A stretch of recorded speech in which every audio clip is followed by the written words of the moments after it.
টাঙ্গাইল ও ময়মনসিংহে ভাঙা সড়কগুলোর কারণে চরম ভোগান্তিতে পড়েছেন হাজারো মানুষ।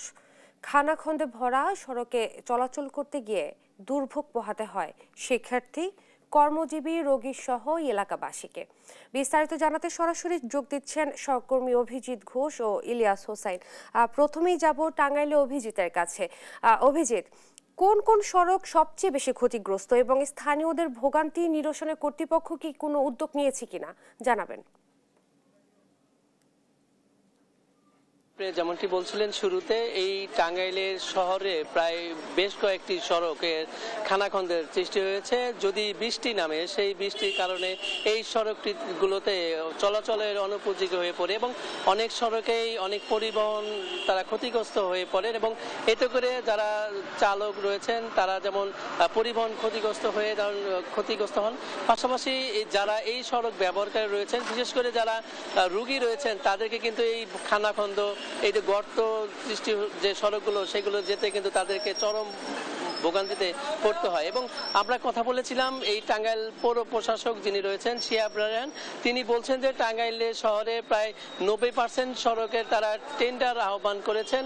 ইতিমধ্যে তারা এই টেন্ডার প্রক্রিয়া শুরু করেছেন, তবে কয়েকদিনের মধ্যে হয়তো ঠিকাদার নিয়োগ করা হবে এবং ঠিকাদার নিয়োগ হওয়ার পরে এই টাঙ্গাইলে বেশ কয়েকটি সড়কে তারা সংস্কার কাজ করবেন, এমনটি জানিয়েছেন শিহাব রায়হান। এবং আমরা এই যে সড়কটি রয়েছে, এটি হচ্ছে বেবি স্ট্যান্ড বটতলার যে সড়কটি, সেই সড়কের পার্কের বাজার এলাকাতে। এবং আমরা দেখতে পাচ্ছি যে এই সড়কটিতে কিন্তু যে খানাখন্দ তৈরি হয়েছে, বৃষ্টি নামলে কিন্তু এই সড়কটিতে চলাচলের একটি অনুপযোগী হয়ে পড়ে এবং মানুষ দুর্ভোগ, যে অসহনীয় যে দুর্ভোগ, সেটি কিন্তু সৃষ্টি হয়। এবং পৌর প্রশাসক বলছেন যে এই বেবি স্ট্যান্ড বটতলা যে সড়কটি, এটি তারা আজকের এই কাজের উদ্বোধন করবেন, এই কাজটি তারা শুরু করছেন। এছাড়া টাঙ্গাইলের দেওলা এবং আনসার ক্যাম্প থেকে মেসের মার্কেট পর্যন্ত এবং যে অন্যান্য সড়কগুলো রয়েছে, সেই সড়কের অবস্থা কিন্তু খুবই নাজুক অবস্থায় রয়েছেন।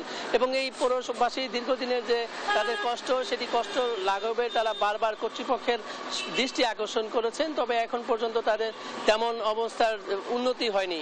এই ছিল টাঙ্গাইলের খানাখন্দ নিয়ে আমার কাছে সর্বশেষ। আমরা এখন চলে যাচ্ছি ময়মনসিংহে, সেখানে রয়েছেন আমাদের সহকর্মী ইলিয়াস। জানাবেন ময়মনসিংহের সড়কের কি অবস্থা রয়েছে।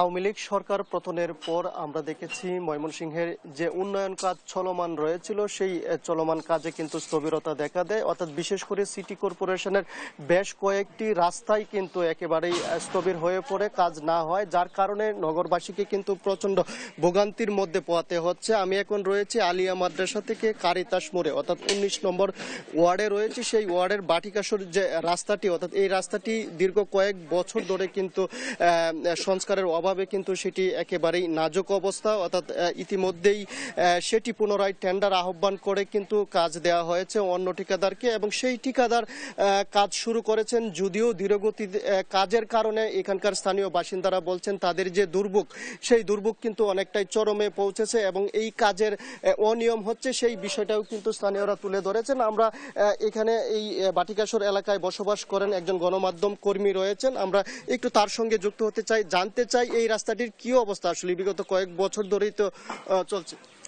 আপনি আজকে কিন্তু দেখতে পাচ্ছেন যে এই যে এখান থেকে বিশেষ করে আলিয়া মাদ্রাসার এখান থেকে আপনার কারিতাস মোড় পর্যন্ত, কারিতাস মোড় থেকে হাক্কানি মোড় পর্যন্ত, এবং এই কারিতাস মোড় থেকে আপনি এদিকে লিয়াকত কমিশনের বাড়ি হয়ে টেকনিক্যাল মোড় পর্যন্ত, এই যে রাস্তাগুলো যে বাংলাদেশের যে একটা প্রথম শ্রেণীর যে একটা সিটি কর্পোরেশন, সেই সিটি কর্পোরেশনের সুযোগ্যতা একজন নাগরিক এই শহরের থেকে সম্পূর্ণ বিচ্ছিন্ন হয়ে রয়েছে। অর্থাৎ এখন পর্যন্ত এই রাস্তাগুলো কে তদারকি করছে, সিটি কর্পোরেশনে কে এখানে ইঞ্জিনিয়ার নিযুক্ত রয়েছে, কেউ জানে না। অর্থাৎ কে ঠিকাদার, কে ইঞ্জিনিয়ার, কেউ বোঝার কোনো উপায় নাই। এই রাস্তাগুলো করার সময় আপনার অনিয়মের কথা যদি বলি, সেটা তো ভিন্ন কথা, কারণ মানুষ চাচ্ছে যে এখন অনিয়মের বিষয়টা না তুলে আপাতত রাস্তার কাজটা হোক, কিন্তু সেই কাজটাও কিন্তু এখন হচ্ছে না।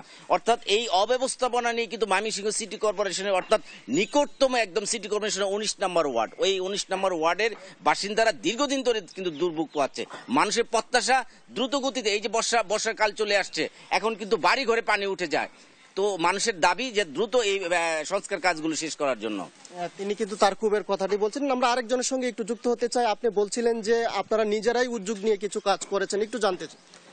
এখানে কাজটা প্রায় 1.5-2 বছর ধরে কাজটা চলমান, ধীরে ধীরে কাজটা হচ্ছে। যেমন ওই যে পাশে আপনি দেখতে পারবেন যে ড্রেনের যে স্ল্যাব, এগুলো করা হয়ে গেছে প্রায় 1-1.5 বছর আগে, কিন্তু প্রতিনিয়তই প্রতিদিনই বাচ্চারা, শিশু, মহিলা প্রত্যেকেই ড্রেনের মধ্যে পড়তেছে, আহত হচ্ছে।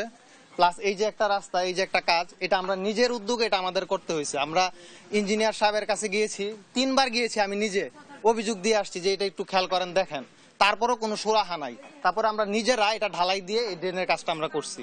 তারপরে এইদিকে যে পরিমাণ বালু ঢুকছে এটার ভিতরে, প্রায় 2-3 ট্রাক বালু আছে শুধু এই ছোট্ট এই গলিটার ভিতরে, এই ড্রেনের ভিতরে। পানি তো আসার কোনো প্রশ্নই আসে না। আর এই এলাকাটারে সবাই চিনে পানির রাস্তা হিসাবে। ধন্যবাদ। তিনি কিন্তু বলছিলেন, অর্থাৎ তারা বলছিলেন, তাদের ক্ষোভের বিষয়টি বলছিলেন, এবং আমরা এই নিয়ে সিটি কর্পোরেশন কর্তৃপক্ষ যারা রয়েছেন তাদের সঙ্গেও কথা বলার চেষ্টা করেছিলাম। তারা বলছেন যে চলমান উন্নয়ন কাজ দ্রুত গতির মধ্যেই শেষ হবে, তাহলেই কিন্তু যে সাধারণ মানুষের ভোগান্তি আছে সেটি কিন্তু লাঘব হবে। এই ছিল আমার কাছে ময়মনসিংহ থেকে সর্বশেষ। ধন্যবাদ আপনাদেরকে। টাঙ্গাইল ও ময়মনসিংহে সড়কের বেহাল অবস্থা, খানাখন্দে ভরপুর হওয়ার কারণে ভোগান্তিতে সাধারণ মানুষ। এই ব্যাপারে বিস্তারিত জানাচ্ছিলেন সহকর্মী অভিজিৎ ঘোষ ও ইলিয়াস হোসাইন।